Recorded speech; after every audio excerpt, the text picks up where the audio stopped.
History tells us human progress moves forward, from simple to complex, from primitive to advanced. But some discoveries don't follow that path. A stone city built on water, then abandoned. A bracelet made with precision by a human species that vanished. A clay tablet that solved mathematics we later had to reinvent. And forts deliberately melted, never meant to be used again. These aren't myths, they're physical remains. And they point to something uncomfortable. Human intelligence didn't rise smoothly. It appeared, worked, and in some cases was simply left behind. Tonight, we're looking at 4 moments where history didn't fail, it stopped. In the middle of the Pacific Ocean, there is a ruined city built on water. Not a village, not a shrine, a city made from massive stone columns. No wheels, no metal tools, no written plans, and yet it stood for centuries.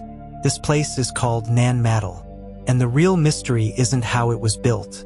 It's why anyone would build it this way at all. Nan Madol sits off the coast of Pohnpei Island, spread across nearly 100 artificial islets. Stone walls, canals instead of streets. Early explorers thought it was natural. It wasn't. Every island was planned. Every stone was placed on purpose. The people who built Nan Madol had no empire, no standing army, no currency system, and yet they organized enough labor to move thousands of tons of basalt, some stones weighing more than cars, across open water. That level of coordination shouldn't exist without a powerful central state. But here, it did. The city functioned as a ceremonial and political center. Food was brought in from the mainland. Rulers lived separated from everyone else, surrounded by water and stone. Nan Madol wasn't built for comfort. It was built for control. Eventually, the city was abandoned. The system collapsed, and no one ever rebuilt anything like it again. Nan Madol proves something uncomfortable. Complex organization doesn't always come from technology. Sometimes comes from belief, and when that belief disappears, even the strongest systems stop working.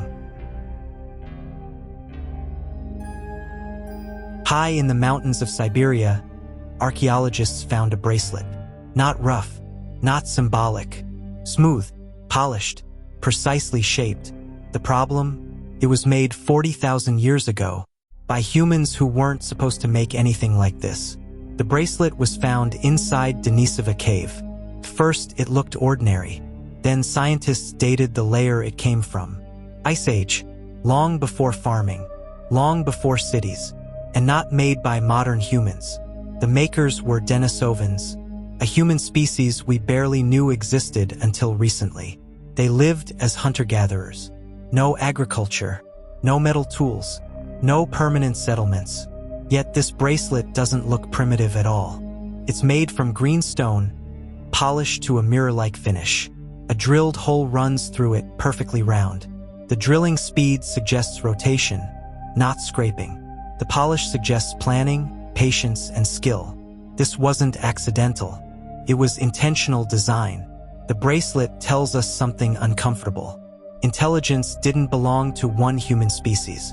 Skill didn't wait for civilization. The Denisovans could plan, shape, and finish objects, and then they disappeared, not because they failed, but because history chose a different survivor.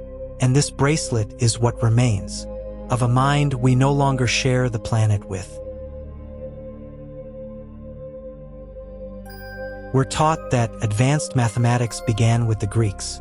Angles, triangles, trigonometry, but more than 3,700 years ago, someone in Babylon was already solving these problems, without formulas, and without naming the math.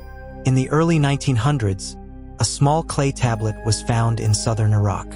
It looked ordinary, cracked, incomplete, easy to ignore.